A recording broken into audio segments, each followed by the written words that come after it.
Hi, I'm Jim Jubak. Welcome to my YouTube video for December 9th.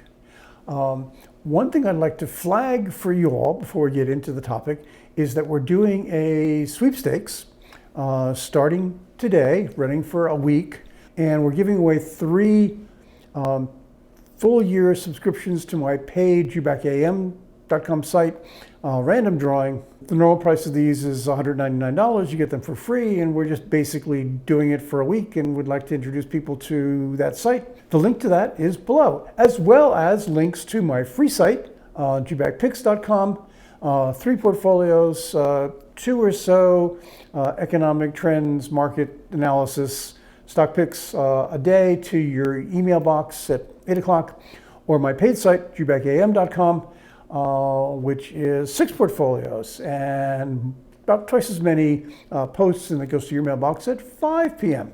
Okay, today's topic. Look out for earnings season.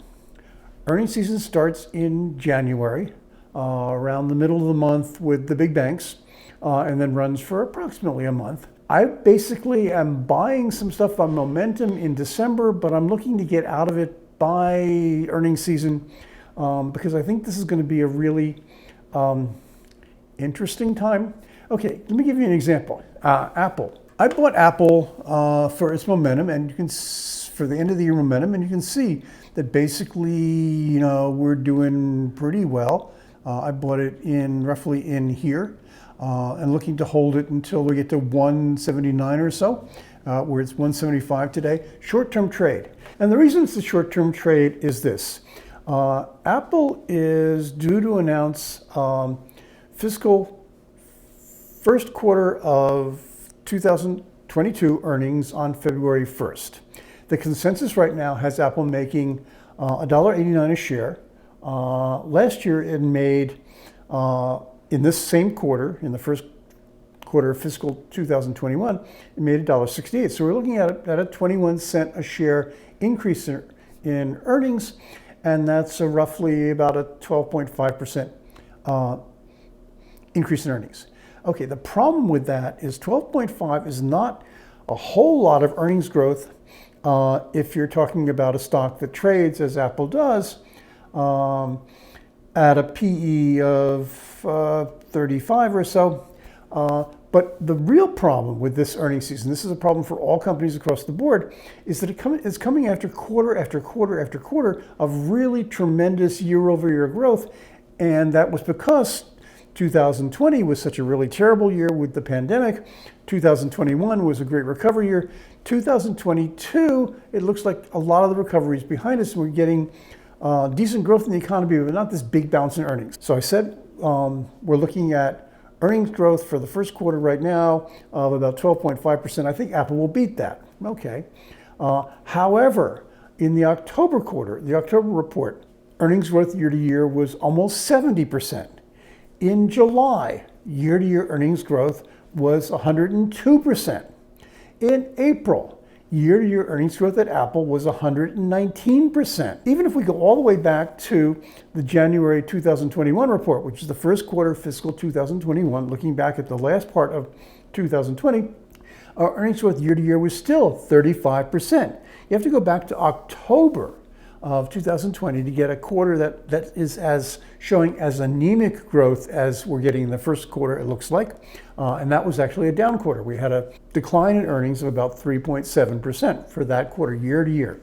So what you're looking at is Apple going from reporting year-over-year growth of 100%, 70%, down to 12.5%. What you're seeing here, I think, is a lot of enthusiasm about next year's growth, whether this will survive a kind of first quarter report in January. Normally, I would be buying Apple shares ahead of the earnings report. The company almost always beats, and that's good news. This year, I'm thinking, however, of going short earnings, buying a put before earnings season. Very different mentality. Okay, this is not a problem limited to Apple. It's a problem that goes across the entire tech sector and is especially troublesome for stocks which have high PEs. Remember I said Apple's PE is 30, 35. And here's the Amazon chart. See, nothing like the kind of big jump we've had in Apple, but Amazon is still vulnerable. And the reason that it's vulnerable is because we're looking at a much higher PE here on Amazon is almost 70, twice Apple's. So if you're going to get a slowdown in year-over-year growth, and I think Amazon has already seen some problems with growth, this is not a stock that you really would want to own into earnings season. Netflix is another one where, because the PE there is 56. Tesla, 336 PE. This is on trailing earnings. All of these advanced micro devices, a little higher than Apple, like 43, 44 PE.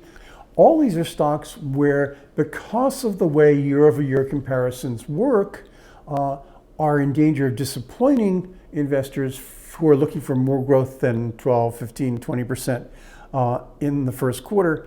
The question is what companies say about going out. Apple's going to talk about its next refresh of its iPhone line, which is a big plus, so maybe Apple won't fall a whole lot, but these other companies are certainly vulnerable in the technology and other sectors.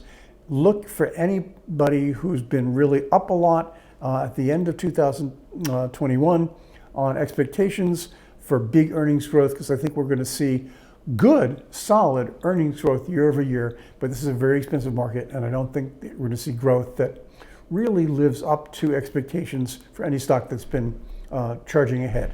So that's my report for today. Again, if you like this video, like it, subscribe to my YouTube channel. Please think strongly about entering my sweepstakes, because we're giving away free subscriptions to my paid jubakam.com site. That's $199 value for the first year. Gets you access to all kinds of stuff that you don't get on the free site. But you can find the URL, the link to the free site, jubakpicks.com, and to the paid site down below, as well as to the sweepstakes. So talk to you next week.